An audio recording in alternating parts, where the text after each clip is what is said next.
is, guys? It's your boy BlastphamousHD. Now you guys done sent me Family Guy compilation that ain't even got Family Guy in it. Well, kind of, sort of. It's a Cleveland Browns compilation. Times when he decided to dive knee deep into the ripping and the tearing. And by that, I don't mean that, of course, with his wife. He never had it, apparently. But they were married, in love, even. Let's do this. 10 episodes where Cleveland Brown was a psycho. The episode Chris Has Got a Date starts off with a pretty normal situation. Lois mentioning that she needs to take care of a certain squirrel that's been stealing tomatoes from her garden. But then we get a shot of Cleveland outside with Rallo, dressed as a squirrel. What the Peter, I need you to take Chris and Meg to school. Today's the day I finally kill that squirrel. Try to get like 8 of them this time. I want to make bruschetta. Oh, can't the kids just walk? You know I like to watch 2 full movies before I go to work. You better keep those goggles, because I'm going to put them to good use tonight.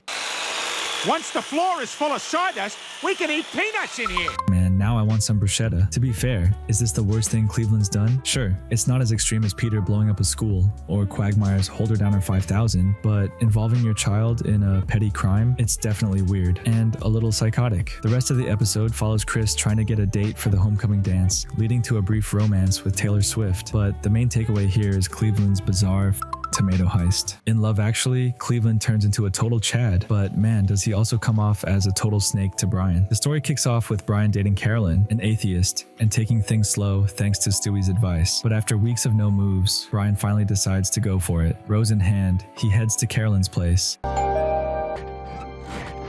Oh my God! Carolyn? Cleveland? Oh, hey, Brian. Close that window. You're letting all the stank out. Cleveland, you're sleeping with my girlfriend? I'm not his girlfriend. Well, you never made a move on me, so I thought you just wanted to be friends. Then I met Cleveland, and things just kind of took off. Cleveland's just getting started, though. He explains they met at Starbucks, flexes on Brian, and even tells him to hop on his gay bike. I just figured if I showed a little restraint, you'd respect me. I do. Now, why don't you go hop on that gay bike of yours and go get yourself a lollipop or a cupcake or something? We good, Brian. We good. Who is this man? I guess Loretta turned our guy into a king, but it doesn't stop there. Everywhere Brian goes, he keeps running into Cleveland and Carolyn, in person and eventually even on TV. The dude just cannot escape them. Okay, look, next time we'll go to another store. How about that? Ball 3 low and outside to Ramirez. Wait a minute, what's this? There appears to be an interracial couple making love on second base. The crowd's enjoying it, and it looks like the umpire's gonna let them finish. Oh, and boom goes the dynamite. This would be painful to watch if you loved that girl. Things come to a head when Cleveland shows up at the Griffin's house just to rub it in Brian's face that he's going to marry Carolyn. Brian, may I speak with you? Oh, Cleveland. I didn't recognize you without my girlfriend wrapped around your waist. She and I are both to a point of great soreness, so we took a break. Listen, I just want to clear any bad feelings you may have about me and Carolyn. I guess it's okay. These are passing flings, nothing to get upset about. Good, because we're going to elope in Hawaii tomorrow night. What? You got a problem with that, you can go yourself. Cleveland's confidence in this episode is unreal, dude. In the end, Cleveland gets a bit of karma when he catches Carolyn cheating on him with Quagmire. Guess it runs in the friend group. But somehow, Brian and Cleveland stay friends, bonding over the fact they've both been cheated on by the same woman. Plus, Cleveland might have gotten a genital wart from Carolyn. Nice. I wonder if he got that shit sorted out before meeting Donna. Dr. C and the Women is one of those episodes where Cleveland shows us exactly why he's not the guy to rely on when it comes to loyalty, especially when it comes to his own wife. In this episode, Cleveland finds himself in the role of a therapist after helping Joe and Quagmire settle an argument, and honestly, he's not half bad. He even starts helping out some characters like Mayor West and a guy with father issues. Mayor West, I believe you are affecting your weird behaviors. You are doing deliberately odd things to mask dark, maybe even criminal activities. I think you're a dangerous sociopath. You're absolutely right. Well, time to put on my spaghetti hat. I just never feel happy. This is a problem that requires more tweed. Is it possible you're not letting yourself be happy? Like you don't feel like you're worth it? Maybe your accomplishments don't feel real because your brother isn't here to see them.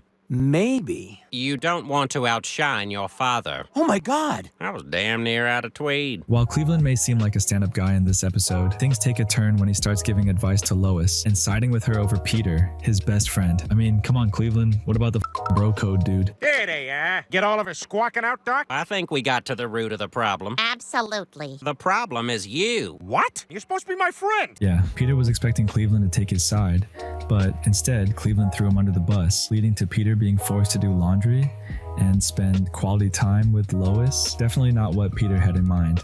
Fed up with Cleveland, Peter comes up with a plan to blackmail him. And what does Peter use as leverage? Screw Cleveland. I'm gonna tell his wife a few things. Well, remember how Cleveland banged that stripper at his bachelor party? Maybe I could tell Donna about that. Cleveland, it ain't cool what you've been telling Lois. And you gotta tell her you were wrong and put things back the way they were. Personal growth isn't always easy. If you don't change what you're saying, we're gonna tell Donna you slept with that stripper at your bachelor party. Oh, no, come back. Turns out Cleveland isn't just bad at sticking to the bro code. He's also been cheating on his wife. By the end of the episode, Cleveland admits that his job as a therapist just reminds him how much of a failure he feels like. But honestly, dude, cheating on Donna, siding with Lois, that's where Cleveland really messed up. And this isn't the last time Cleveland's gonna pull something shady like this. Stay tuned, because this man cheats again in a future episode. Next up is the daddy-daughter dinner dance. While this video focuses on Family Guy moments, this episode from the Cleveland show is too wild not to include. I'm going right back to Family Guy after this though, don't worry. Anyways, the story starts off with Cleveland trying to bond with his stepdaughter Roberta by asking her to the annual father-daughter dance. But it really hits the fan when Cleveland f***s up any chance of Rollo accepting him by doing this. What? I'm so sorry, Meadowlark Lemon. Why'd you kill the dog? Wouldn't stop barking, huh? It was an accident. Since there's no sign of sexual abuse, I'll go ahead and get rid of her for you. Kendra, hope you're in the mood for Chinese food. I told you, dude. This show is actually funny as sometimes. Now, killing the dog was a dumb mistake, but the really messed up part comes afterward. Cleveland lies to his family, especially to Rollo, who has no idea what happened to his pet. Meadowlark Lemon never came back last night. We gotta go look for him. But let's remember that dogs are wild animals and have only been domesticated since, like, 7000 BC or something. Better go help him find the dog. I'll go shopping with Roberta. Meadowlark Lemon! Meadowlark Lemon! Meadowlark Lemon! If we don't find him, I'm gonna start using drugs, probably. You're all right, old Brown, because you're helping this man at a time in his life when he... Go ahead and blow your nose on my shirt if you need to. Oh. You know what's psychotic? Letting your stepchild search for a dog you damn well know is dead. Cleveland commits to this lie so hard that he has to do a bunch of nasty, gross just to keep Rollo convinced. Nothing, not nothing, but no dog. Well, not no dog, but no Meadowlark Lemon. He's not here either. This place smells like Chloe Sevigny. Who's that? Just some gross indie porno actress. You'd think this dude would just be honest now, right? Nope. It's not until Cleveland's friends roast him at the bar that Cleveland finally fesses up. So all day I was searching for a dog that I know is dead. Tell him it was delicious. What? Tasted a lot like kitten. Jesus would say you have to confess everything. Be brutally honest. Don't leave out any details. But I just broke through with these kids. I'm not sure how to tell y'all this, so I'm just gonna say it. Meadowlark Lemon was killed. What happened? As I was backing out of the driveway, I accidentally drove over his head with both my left rear tire and then my left front tire. I stepped out of my vehicle and saw his mangled, lifeless body on the driveway in a smeared pool of his own blood. I had no idea that in the hours that followed, Lester and his family would eat Meadowlark Lemon. Cleveland's confession is overly descriptive and detailed, even telling Rollo that Lester ate the dog. Unsurprisingly, this does not go over well. I mean, what did this dumbass expect? Cleveland tries to make it up by getting a new dog, but this also fails miserably. I got a surprise for you. I'd like to introduce you all to our new dog, Kareem Abdul-Jabbar. You can't just replace my dog like Brad Pitt replaced Jennifer Aniston. My dog is not Jennifer Aniston. Well, I guess it's just you and me, Kareem Abdul-Jabbar. The episode ends on a somewhat happy note with Cleveland bonding with Roberta at the dance, but let's not forget, Cleveland killed the dog, let his neighbor eat it, and made his kid search for it like a psycho. Anyways, back to Family Guy. I may sneak another The Cleveland Show episode in, but if I do, I promise it will be a good one. When Lois gets a copy of Trisha Takanawa's book to declutter the house and throw it away, she gets a little too inspired, leading to the entire family being kicked out one by one. Peter ends up in a storage facility, and eventually the rest of the family joins him when Lois declares they no longer bring her joy. As the Griffins try to figure out what's going on, they discover Lois has left to Mount Asia to find answers about life, and before they take off to find her, they catch Cleveland and Joe doing some weird Are you in my kitchen? No. What are you doing? Nothing. Hey, Bud. Not a good time, Bud. Well, she's dead. It's a suicide note. Maybe she just took off somewhere. I'll call Cleveland. Maybe he saw something. Hello? Are you stealing my copper plumbing? No. Hey, Donna. Did you check the counter for Keurigs? Not a good time, Don. I mean, who does that? Your best friend's family is in crisis, and your first thought is to rob them of their plumbing? Honestly, Joe should probably arrest him for this, but Joe's too busy raiding the Griffin's fridge himself. It's funny as but what a dick. A shot in the dark starts with an innocent enough situation. Peter and the guys forming a community watch after their couch gets stolen. Things take a serious turn though when Peter spots what he thinks is a criminal breaking into Cleveland's house. It's dark, the figure isn't responding, and Peter, thinking he's protecting his friend's home, f***s up big time. Hey, you! Hold it right there! I'm warning you!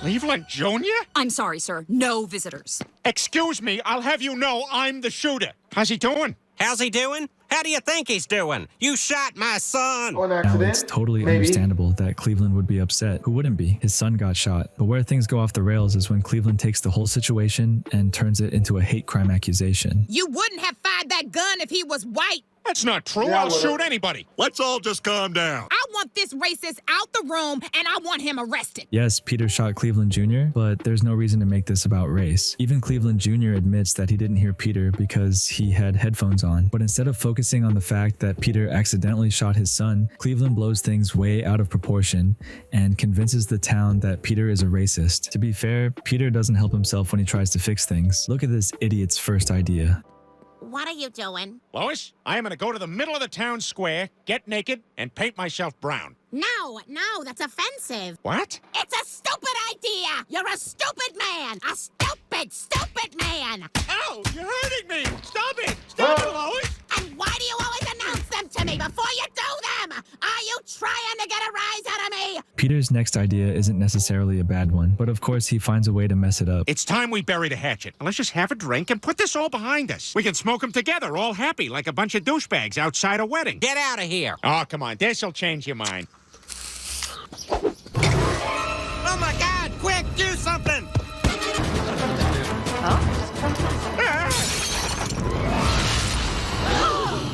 Get your family out of that house! See, kids, I told you we'd make friends here. As things escalate, Peter ends up arrested, and the situation goes to court. Carter's lawyer attacks Cleveland Jr., trying to paint him as a thug, and the town believes it. Now the tables have turned, and it's the Cleveland Brown household that is hated. But in the end, they sort their shit out when Peter gives a speech. Cleveland finally admits that Peter shot Jr. out of stupidity, not racism. Get out of here! My son didn't do anything wrong! Listen, Cleveland Jr. doesn't deserve any of this. He didn't do anything to me. I just got scared and I did something stupid. I did shoot him. I deserve to be held responsible for my actions. Wait a minute. Peter didn't shoot my son. I did. Peter was just taking the blame for me. He's a good friend. I, Cleveland Brown, a black man, shot Cleveland Brown Jr., another black man. Where did everybody go? You want to make the media go away? Just mention black-on-black crime. Listen, I know you wouldn't have shot Cleveland Jr. on account of his race. You shot him because you're stupid. You took responsibility. That's what's important. You forgive me? Of course I do. Mr. Griffin, just so you know, I'm gonna be coming for your ass. Cleveland takes things to a whole new level of scummy behavior. While volunteering at a homeless shelter, Cleveland notices that the residents are eating better food than he gets at home. And instead of being a decent person, what does Cleveland do? I'm so hungry I could eat a sandwich meant for a peasant. Hand pain! They're for the homeless.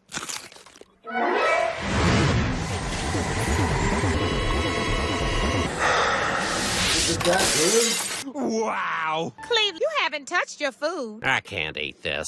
Not after what I saw at the sandwich buffet. I mean, shelter. Yeah, that's right. Cleveland isn't starving. He just likes the sandwiches, so much so that he's willing to lie to Donna and everyone else, saying he's volunteering at the shelter when really he's scamming the people who actually need help. But it doesn't stop there. Sandwiches are not enough for our boy Cleveland. This dude takes full advantage of the shelter, spinning ridiculous lies about his situation, taking free toys from a toy drive meant for homeless kids, and even accepting free healthcare. Time for hobo initiation. Take whatever you want. It's free. Wow! I feel like a kid in a used candy store. I'll be homeless for Christmas.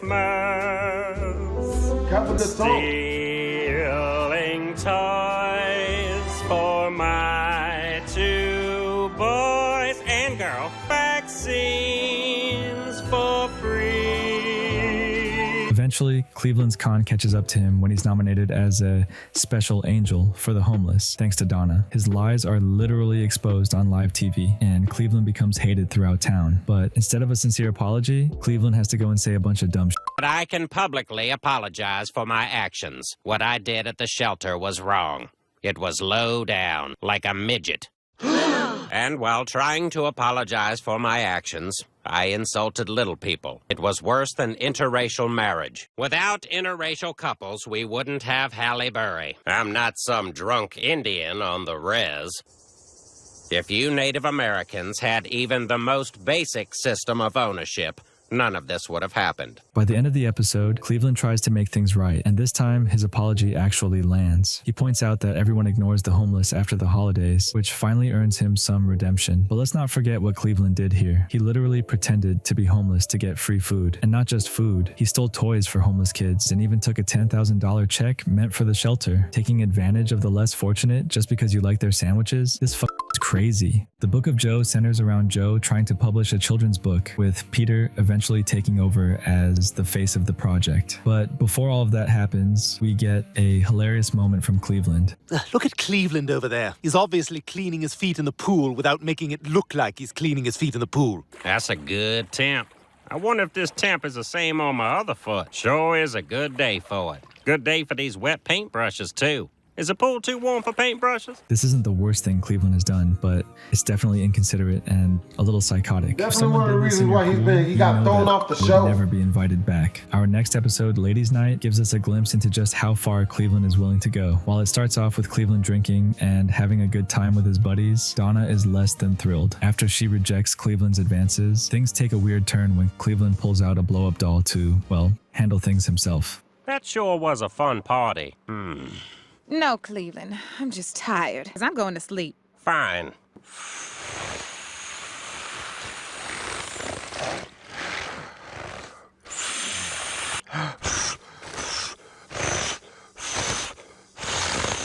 Good night, madam. Oh, hello, madam. I need to get myself one of those. Maybe I can find one that looks like Meg. Now, you'd think that's as strange as it gets, but no. Cleveland doesn't just use the blow-up doll. He has a full-on conversation with it over dinner. So now Donna will be friends with my friends' wives. Oh, so you're not going to leave her? I never said I was going to leave her.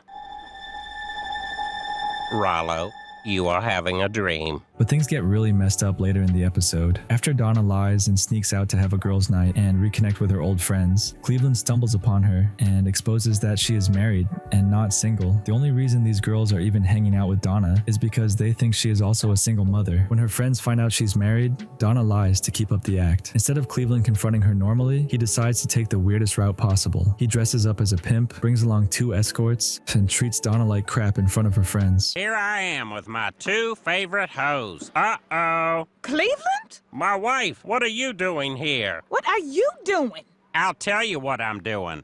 I'm leaving you high and dry, you stupid female. As a matter of fact, all of y'all are stupid. Now, the idea here is that this gives Donna an excuse to dump Cleveland, but here's where Cleveland takes it too far. Turns out, Cleveland isn't just pretending to be a pimp. He actually plans to sleep with the escorts, telling Donna, don't worry, I'll use a condom. What a loving thing to do for your wife. So romantic. This next episode, He's Black, brings Cleveland back to Family Guy. And while the jokes about the Cleveland show's failure are hilarious, Cleveland's behavior takes a darker turn in this episode. After moving back into his old house, Cleveland's friend group helps fix the place up, but things get weird when Quagmire meets Roberto for the Whatever you do, never threaten to bone a different girl to the girl you're talking to. Never. first time. This house is a disastrous area. Well, we'll all have to do our part. I'll take little cocoa butter here. Why is Cleveland just letting this happen? I mean, this is Quagmire, right? So we all know what's going to happen next. Remember what happened with Meg? And yet, Cleveland, knowing full well Quagmire's history, doesn't stop him. That's some seriously bad parenting right there. The moment where Cleveland really crosses the line comes when Peter gets the idea to foster an abused eagle to help their wives bond. Cleveland, one thing that always bonds women is healing an abused animal. So I got us an injured bald eagle. This particular eagle is a dick. You need to release that eagle out into... What'd that eagle say? Lock the door. I mean, where the hell did that come from? Cleveland always seems so calm, but then he completely flips. This is one of the few times in Family Guy where Cleveland actually is a bit of a psycho. It's funny, but also super messed up. In the end, Cleveland and Peter work through their issues, and their wives make peace. But let's... Yo, I hope you guys enjoyed the video. It's your boy BlastphamousHD. Twisters.